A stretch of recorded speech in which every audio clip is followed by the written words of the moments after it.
नियम की बात चल रही है। अच्छा, बृहस्पतिवार को खराब कौन बना दिया? पंडित जी ने कहा बीफे दक्षिण करे पयाना, ताको समझो फिर नहीं आना। जो दक्षिण बृहस्पतिवार के दक्षिण की ओर जाएगा वो मरिए जाएगा, वापस नहीं आएगा।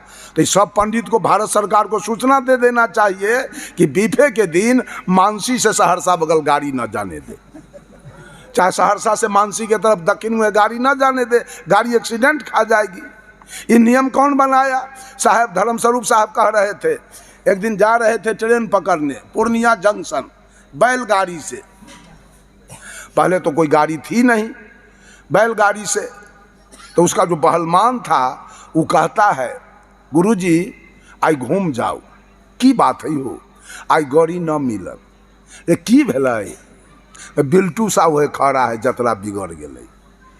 अरे आदमी के देखे से जतरा बिगड़ गया? क्या बात है, तेली है यो, तेली के देखे से जतरा बिगड़े, चाहे गाड़ी न मिलल। साहब कहे चुप, ले चलो गाड़ी। तू ही बड़ा ज्योतिषी बना है, तेली के मुंह देखे से गाड़ी नहीं मिलेगा। कुछ दूर आगे गया तो कहता है, गुरुजी गाड़ी मिल जाए। अरे कैसे? बिल्टू सा के दांत देख ले लिए। अरे दे है तेली क्या, दांत है बावन के, ये दांत देखे से जतरा बन गए। ये नियम कौन बनाया कि तेली के देखे से जतरा बिगड़ जाता है? नियम कौन बनाया कि मंगल के दाढ़ी ना बनावे के चाहिए, शनिचर के दाढ़ी ना बनावे के चाहिए? आपने बनाया। और आप अपने नियम से डर रहे हैं, मंगल के दाढ़ी ना बनावे के चाहिए, शनिचर के। ये परमात्मा कोई नहीं बनाया, कोई प्रकृति नियम नहीं बनाया।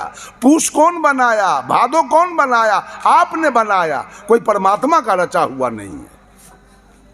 ईद बकरीद का नियम कौन बनाया? आपने बनाया। छठ चरचन्ना का नियम कौन बनाया? आपने बनाया। भैनाथ जगन्नाथ का नियम कौन बनाया? आपने बनाया। सारे नियम चार खानी में बंटकर इंसान से शैतान बनकर, आज देखिए लड़ाई, हमास की लड़ाई, और एक तरफ है यहूदी और एक तरफ है मुसलमान लड़ रहे।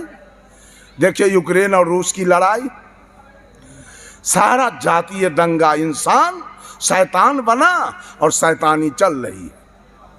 और सब अपना अपना भगवान अलग अलग कर लिया।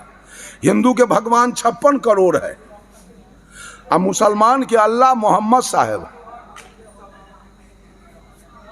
सिख के गुरु नानक है, ईसाई के ईसा मसीह। एक आदमी पूछा हिंदू से, आपके भगवान क्या खाते हैं? तो हिंदू कहा अरवा चावल, बतासा और तुलसी के पत्ता। का हिंदू के भगवान के लिवरे खराब है, ये बतासा खाता है, बतासा और तुलसी के पत्ता। जे बतासा पानी देखते गल जाए वो हिंदू के भगवान को पचता है। मुसलमान से पूछा आपके अल्लाह क्या खाते हैं जी? मुसलमान का हमारा अल्लाह बकरी, मुर्गी, गाय, भैंस, ऊंट, दुम्मा सब खा जाता है। वाह, आपके अल्लाह का लीवर कारगर है, मजबूत है, वो सब कुछ खाता है। लेकिन सुनिए मौलवी साहब, आपके अल्लाह का भी लीवर उतना मजबूत नहीं है। कहा कैसे? तो शुगर में चर्बी होता है ज्यादा, वो अल्लाह के लीवर पर पासे नहीं करता है। आपके अल्लाह का भी लीवर उतना मजबूत नहीं। ईसाई से पूछा आपके ईसा क्या खाते हैं? कहा हमारा ईसा गाय शुगर दोनों खाता है। वाह, आपके ईसा का लीवर ठीक है, वो गाय शुगर दोनों खा जाए। ये शैतानी है कि क्या है? ये नियम कौन बनाया? गाय शुगर खाने वाला नियम कौन बनाया? हिंदू वाला नियम कौन बनाया? मुसलमान वाला नियम कौन बनाया? सिख वाला नियम कौन बनाया? ईसाई वाला नियम कौन बनाया?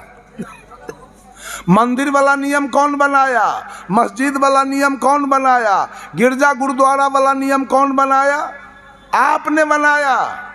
कोई परमात्मा ने नहीं बनाया, कोई प्रकृति ने नहीं बनाया, वो आपकी शैतानी है। आपने शैतानी रचकर मंदिर बनाया है और आपने शैतानी रचकर मस्जिद बना दिया है। ये सारी शैतानी चल रही।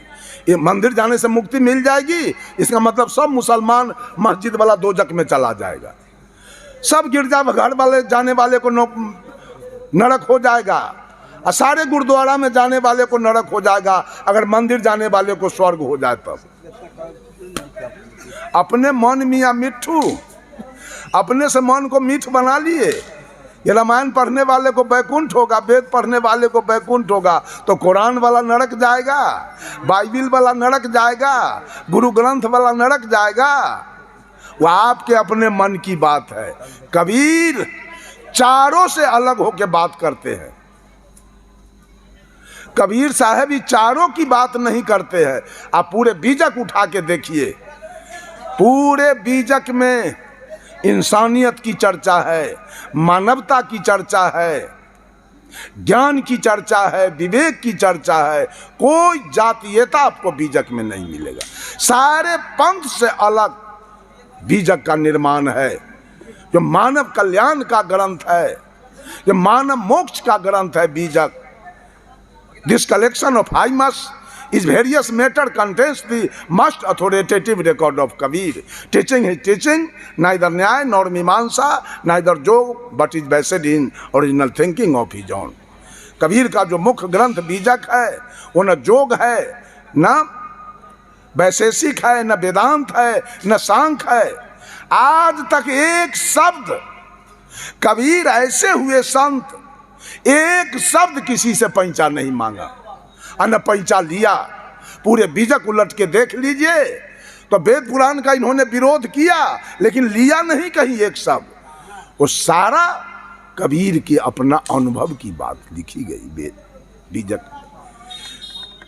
बीजक ग्रंथ कबीर के अनुभव पर। एक गांव में एक बहुत बड़े विद्वान, रामपुर गढ़े मान लीजिए, बहुत बड़े विद्वान आ गए, अनेक भाषा के जानकार, अनेक शास्त्र के जानकार। और जब वो आए तो एक राजकीय मध्य विद्यालय पर रुक गए। एक ढोल बजाने वाले को 200-500 रुपया दिया, जाओ ढोल बजा दो चारों तरफ। है कोई विद्वान, है कोई अनेक भाषा का जानकार, अनेक शास्त्र का जानकार, तो हमसे आके हाथ मिलावे, उसको मैं पूरा इनाम दूंगा। सारे विद्वान लोग अपना अपना घर पकड़ लिए। कहा अगर विद्वान नहीं है तो दूसरे गांव से आकर मेरे गांव में चैलेंज ठोका है, के जाए बेइज्जत हुई उसके साथ। एक साधारण कबीरपंथी कुर्ता धोती गमछा कंधा पर रखे अब पहुंच गया। और पंडित से कहा जरा हाथ मिलाइए। अब तो बेचारा को पसीना छूट गया। एक साधारण आदमी कुर्ता धोती गमछा वाला आदमी आया है हमसे हाथ मिलाने। कहा अच्छा ये बोलिए आप कितने भाषा के जानकार हैं? तो कबीरपंथी साधु कहा जिसकी गिनती नहीं है। बाप, अच्छा कई ग्रंथ के आप जानकार हैं? कहा उसकी भी गिनती नहीं है। अच्छा तो किस ग्रंथ से हमसे बात कीजिएगा आप? तो कबीरपंथी साधु ने कहा मैं आपसे अनुभव ज्ञान की बात करूंगा। बस पट उकल जोड़ लिया।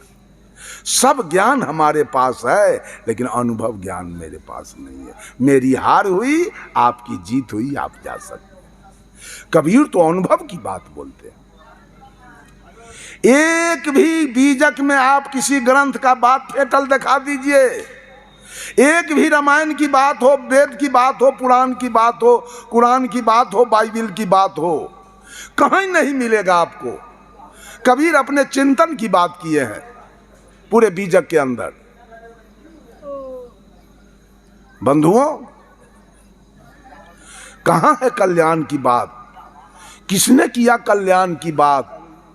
किसने किया मोक्ष की बात? किसने किया मुक्ति की बात? किसने किया सुख शांति की बात? उसका नाम तो हाजिर कीजिए। कौन है करने वाला?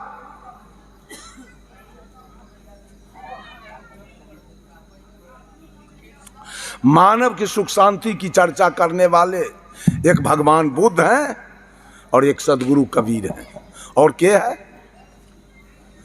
और हर जगह पेच पाच है, हर जगह अहंकार की बात है, हर जगह जातीयता की बात है। अब शायद मेरा समय समाप्त हो गया। मैं अपने वाणी पर यहीं विराम देता हूँ। तमाम लोगों को साहेब बंदगी नमस्कार प्रणाम। बोलिए सद्गुरुदेव की जय, सद्गुरुदेव की जय। अभी आपने आचार्य रमाशंकर साहब से बहुत बहुमूल्य